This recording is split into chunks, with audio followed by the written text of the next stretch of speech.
지금 이제 화면을 보게 되면 라우터를 기준으로 해서 내부 네트워크와 외부 네트워크 두 개로 지금 나눠져 있는 상태인 거지. 그치? 그래서 지금 보게 되면 내부 네트워크라고 하는 애는 2.1.1.0 네트워크 대역인 거고, 외부 네트워크라고 하는 애는 1.1.1.0 네트워크 대역을 의미한다. 됐지? 자, 그러면 공격 기법이나 우리 정보 수집이라던가 해킹 기법들을 보게 되면 여러 가지 개념들이 존재하게 되는데, 두 가지의 시나리오가 있는 거야. 외부에서 들어오는 공격 패턴이 있고 내부에서 이루어지는 공격 패턴이 있다라는 거야. 그러면 지금처럼 우리는 ARP 스푸핑이라고 하는 해킹 기법을 사용해 볼 건데, 그러면 이제 우린 뭘 떠올려야 되지? ARP 패킷에 전달될 수 있는 도달 도메인, 도달 범위 어떻게 돼야 되는 거야? ARP 패킷이 발생했을 때 얘가 도달할 수 있는 범위는 어느 정도로 상정하는가? 그렇지. ARP는 결국엔 브로드캐스트로 전달된다라는 개념인 거잖아. 근데 라우터라는 장비는 브로드캐스트를 차단하지. 그래서 ARP 스푸핑의 이 공격 기법은 동일 네트워크에 있는, 그러니까 피해자와 공격자가 동일 네트워크에 있을 때만 사용할 수 있는 공격 기법이다. 그래서 일반적으로 외부에서 내부로 주로 이제 좀비 PC 개념이 되겠지. 좀비 PC를 이용해서 악성 코드 투입해 갖고 좀비 코드, 그러니까 지금 여기에 있는 공격자라고 하는 칼리가 얘도 사실은 내부에 있을 때는 얘도 피해자였던 거야.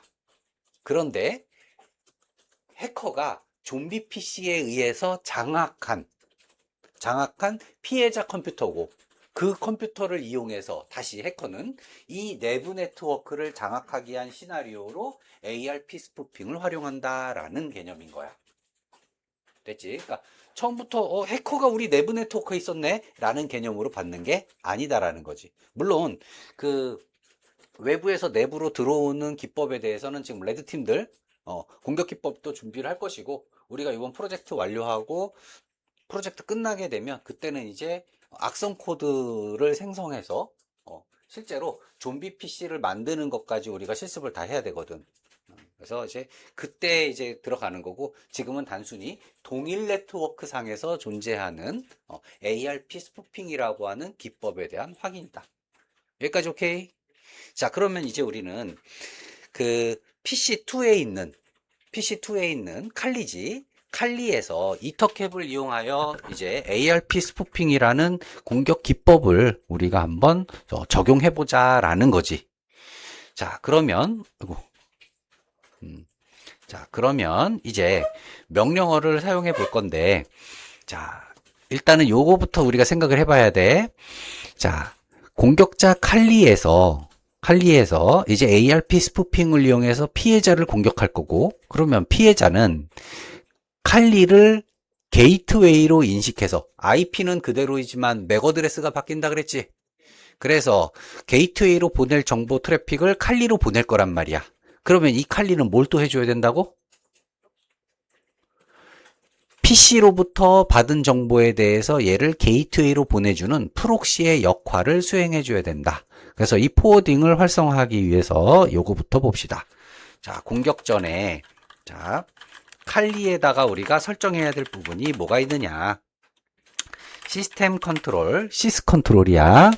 마이너스 W, 그 다음에 net.ip v4 .ip 언더바 포워드 이퀄 1이라고 입력을 해주게 되면, 자, 공격자 칼리가 되겠지.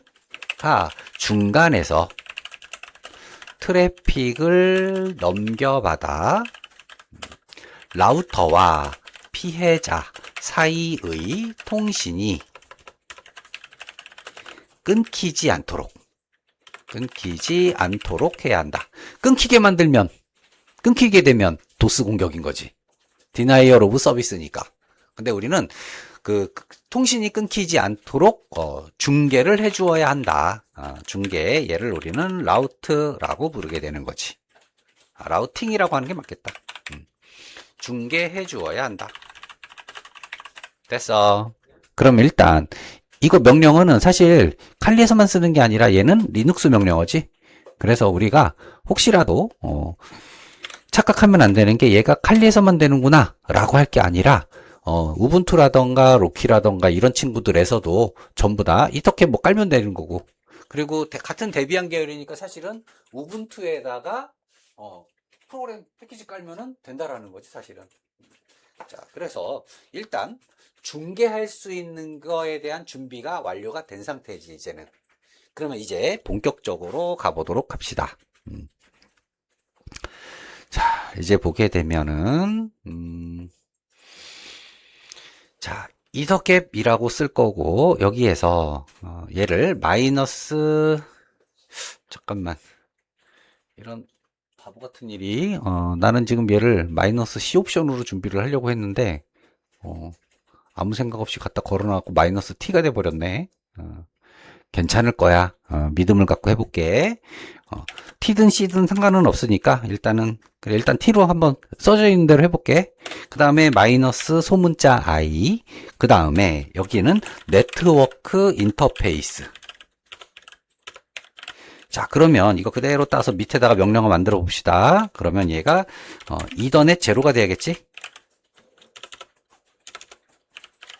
이더넷 제로. 다음 한 칸 띄고 마이너스 M 모듈인데, 모듈 ARP 모듈을 사용할 거야 라고 쓸 거고, 그 다음에 여기에다가 공격 옵션을 쓰게 되는데, 공격 옵션. 자, 그럼 여기서 우리가 실제로 사용할 친구는 마이너스 M의 ARP에 그 다음에 여기에 리모트라고 하는 옵션을 사용할 거야. 됐니? 자, 그러면 여기에서 이야기하는 옵션에 대해서 잠깐 보게 되면, 이 옵션은 공격의 옵션에는 두 개가 있는데 바로 리모트 옵션. 자, 리모트 옵션은 얘가 양방향으로 진행해야 하는 친구들. 그래서 게이트웨이와 타겟 사이의 트래픽을 양방향으로 스푸핑하면, 자, 이 양방향 단위를 우리는 MITM이라고 부른다라는 거지. MITM 공격을 가할 거야 라고 했을 때 공격 옵션 리모트라고 준다라는 거. 그러면 단순히 나는 양방향으로 해서 MITM 안 할 거고 그냥 타겟한테 내가 게이트웨이인 것처럼 속일 거고 게이트한테는 안 보낼 거야. 그래서 단방향으로만 하겠다라고 한다면 얘를 원웨이라고 써주면 된다. 원웨이. 자, 얘는 단방향. 그래서 그냥 스푸핑이긴 한데, 스푸핑이기는 하지만 중계를 하지 않는 거야. 그러니까 실제로 피해자 입장에서는 요청은 했는데 동작을 안 해버리는 거지. 그래서 사실 우리 환경 자체가 MITM이니까 우리는 그냥 사실 고민할 필요 없이 리모트 옵션을 주는 거지. 그래야 MITM이 되고 스니핑과 스푸핑을 마음대로 하면서 피해자가 서비스를 사용할 수 있게끔 해줄 수 있는 거지. 그래서 이런 옵션이 존재한다. 그래서 이렇게 리모트까지 걸어주고, 그 다음 들어가야 될 요 자리에는 요거 그냥 다음 줄로 내릴게. 자, 다음에 들어가야 되는 애는 뭐냐면 게이트웨이가 들어가야 돼. 게이트웨이의 주소. IP라고 해야겠지. 그 다음엔 피해자의 IP. 피해자의 IP. 자, 그래서 여기에 이제 옵션을 완성하게 되면 여기에 2.1.1.1 들어가 줘야 되고, 그 다음에 2.1.1.2라고 이렇게 게이트웨이와 피해자의 IP를 세팅해 준다. 여기까지 됐니? 자, 근데 이게 왜 자꾸 T 옵션으로 들어가 있어서 자꾸 거슬리네 나도. 자, 일단 한번 해보자고. 자, 이런 식으로 해서 집어넣고 얘를 여기에 와서 이렇게 실행을 해주게 되면 이더캡이 돌아가면서 스니핑을 시작한다. 자, 그러면 이때 우리가 확인해 봐야 될 거는 뭐냐.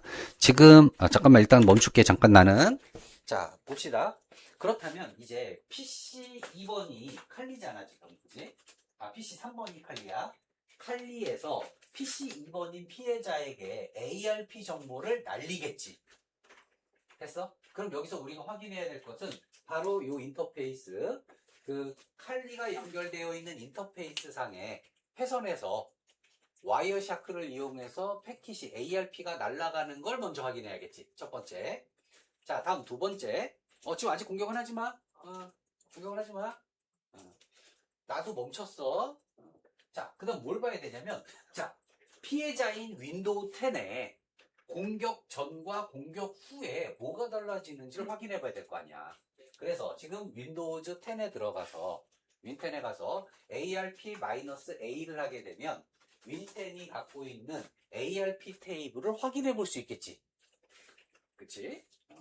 일단 얘를 먼저 확인해 보고, 확인했을 때 2.1.1.1 그리고 여기 맥 어드레스 써져 있는 것과 2.1.1.3 그리고 써져 있는 맥 어드레스 정보를 먼저 확인해 보는 거야. ARP-A 옵션이지. 그러면 이때는 얘 맥 어드레스가 서로 다르겠지. 얘가 다를 거란 말이야. 그런데 ARP 스푸핑 공격의 핵심 포인트는 뭐였어? 칼리가 자신의 맥 어드레스를 게이트웨이의 맥 어드레스인 걸로 전달하잖아. 그러니까 공격이 완료되고 나면 이때 써져 있는 2.1.1.1의 맥 어드레스는 칼리의 맥 어드레스가 될 것이고 2.1.1.3은 원래 칼리 자기 거니까 칼리의 맥 어드레스가 모여서 공격이 성공한 뒤에 맥 어드레스를 보게 되면 게이트웨이와 칼리가 같은 맥 어드레스를 사용하는 것을 확인할 수 있다. 그래서 첫 번째 포인트, 날아가는 패킷을 봐야 된다. 두 번째, 공격의 대상이 되고 있는 피해자 PC의 게이트웨이 맥 어드레스 주소가 바뀌어 있는지를 확인하자. 여기까지 오케이? 자, 이제 그러면 실습을 진행하도록 합시다.